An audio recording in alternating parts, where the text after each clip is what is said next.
On the 25th of February last year, 2021, I gave you some predictions for the 2021 season, the Formula One season. This was before we'd even seen winter testing, so I had no form book to go by.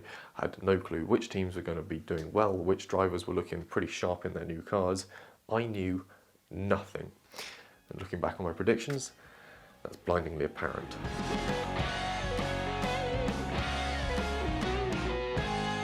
We'll start with the drivers. At the bottom, Nikita Mazepin. I at least predicted he was going to come last correctly, or half correctly. I didn't think we were going to see Robert Kubica come back into the season, and technically demote Nikita Mazepin to 21st. So got that one wrong. 20th place, we actually had Robert Kubica finish. My prediction was Nikita Mazepin. 19th place, I'd predicted Nicholas Latifi. Our actual result, Mick Schumacher. 18th place, I predicted Mick. We actually had Antonio Giovinazzi finishing a lot lower than I would have liked. 17th place, I'd predicted Kimi Raikkonen finishing behind Giovinazzi in my predictions. The actual 17th place finisher, Nicholas Latifi. Very good season for the young Canadian. 16th place is where I'd predicted Antonio Giovinazzi. I predicted Gio was going to outpace and outscore Kimi this season. He did not. Kimi came home 16th, outplacing Antonio by 2. 15th place, my first truly correct prediction, George Russell. And then 14th, we're on a bounce, it's Yuki Tsunoda. Again, a correct prediction. 13th place, I had predicted Fernando Alonso.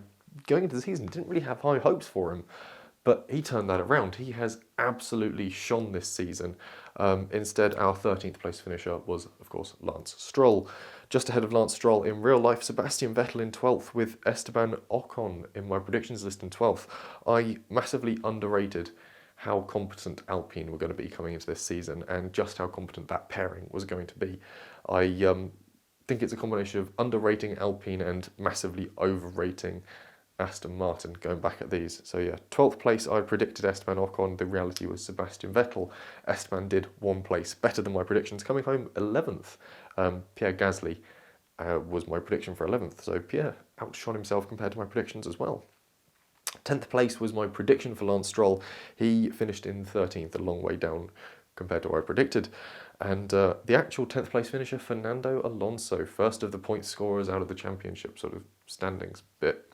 9th place, Carlos Sainz. Again, massively underrated Sainz. And I keep sort of saying he's been criminally underrated.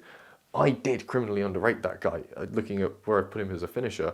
9th place was my prediction for him. In reality, 9th place finisher, Pierre Gasly. 8th place finisher, Lando Norris. I wasn't too far off here. It was one of the McLaren drivers, but it was Daniel Ricciardo. I really thought Lando was going to be shown up by Danny Ric in the MCL 35M, wasn't it? That was their chassis for 2021. I was wrong. Very wrong indeed, as it turns out. So yeah, 7th place, I predicted Sebastian Vettel. How wrong was I? He, of course, finished down in 12th. I think he's my biggest gap of incorrectness. The actual 7th place finisher, Charles Leclerc. Not a brilliant season for the Monegasque, but let's see if he does better in 2022. I'll get onto those predictions in another video. 6th place, I predicted Charles, so he only dropped 1 from where I predicted him. The real 6th place finisher, Lando Norris. Absolutely brilliant season for the young Brit.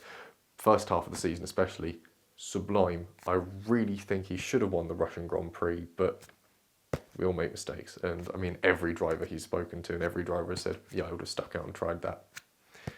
It still hurts watching that footage. 5th place, I predicted Daniel Ricciardo. The actual 5th place finisher, Carlos Sainz. So Carlos is the biggest winner out of my predictions. He's massively come home better. He's come home 4 places higher than I predicted. So good on you, Carlos. 4th place, we finally get to another correct prediction. Sergio Perez. I had sort of foreseen Red Bull coming in really strong coming into this season. It's an evolution of the chassis they already had.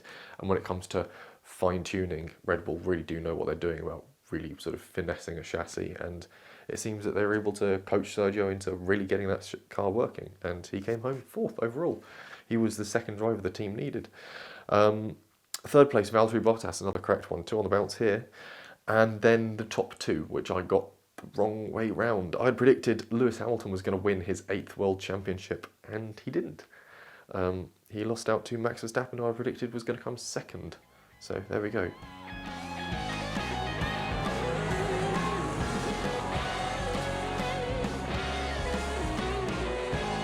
On to the teams, and at the bottom I had predicted 10th place was going to be taken up by Haas, which I think was a fairly sensible prediction in all manner of things, and I wasn't wrong, so points to me I suppose, no points to Haas.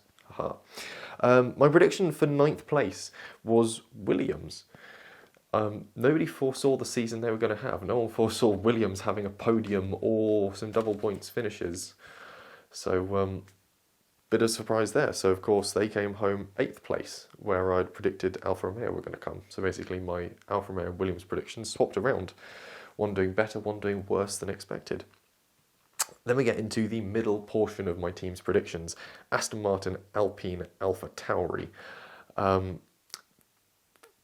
They were a bit of a mix-up compared to how I thought. Going into the season, like I previously mentioned, I thought Aston Martin were going to be quick. As Racing Point the year before, they had looked very fast indeed. And with Sebastian Vettel moving into a car that was looking pretty competent, it looked like it was going to be a bit of a surefire thing that we're going to see a lot of Seb Vettel podiums. We saw 1.5, technically. We saw him on the podium twice, but one of those was sort of disallowed. So I'd predicted Aston Martin were going to come 5th, Alpine 6th, and Alpha Tauri 7th. Aston Martin did not come 5th, they came 7th, bumping up the other two. Alpine 5th, Alpha Tauri 6th. So I was a bit wrong there. Sorry, Aston Martin, shouldn't have put all my eggs in that one not quite green basket.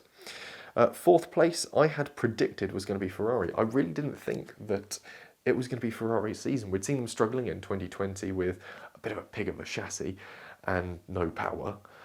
And then obviously they had a new driver in Carlos Sainz coming in. It was going to take a little while for him to bed into the team. They were going up against the might of Daniel Ricciardo and Lando Norris, who was coming on leaps and bounds in a car that he knew.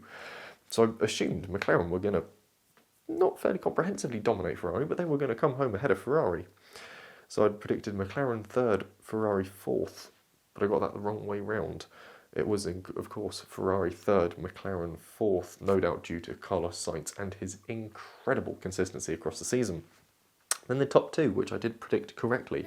I did predict Mercedes were going to take the Constructors, and I had predicted Red Bull were going to come home 2nd, although at times in the season it did look like it could have been a Red Bull double win. Still, there we are. Those are my predictions for the year gone. I was quite wrong a lot of the time.